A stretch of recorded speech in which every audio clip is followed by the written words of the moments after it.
நம்பாதீங்க. சில பேர் என்கிட்ட கேட்பாங்க, குழந்தைய நம்பக்கூடாதா? என் குழந்தை தானே, நான் தானே வளர்த்துருக்கேன்.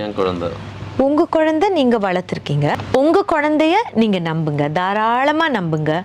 ஆனா அவங்களோட வயசையும் இன்டர்நெட்டையும் தயவு செஞ்சு நம்பாதீங்க. இந்த வயசில் அவனுக்கு மூளையே இன்னும் ஃபுல்லாக ஃபார்ம் ஆகலை. அவன் பண்ணுறது கரெக்டாக தப்பானே தெரியல. உங்களுக்கு தெரியாமல் அவனுக்கு நிறைய விஷயங்கள் காட்டப்படுது. அவன் மூளை கரப்ட் ஆகுது.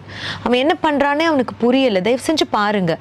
என் குழந்தை ஏதோ ஒரு கேம் விளையாடுறான், சொல்லாதீங்க என்ன கேம், அதில் என்ன இருக்குது தெரிஞ்சுக்கோங்க. எப்போவுமே ஃபோனில் தான் இருக்கான், யாரோட பேசுகிறான், வாட்ஸ்அப்பை எடுத்து பாருங்கள். குழந்தைகளுக்கு ப்ரைவசி தேவையில்லை.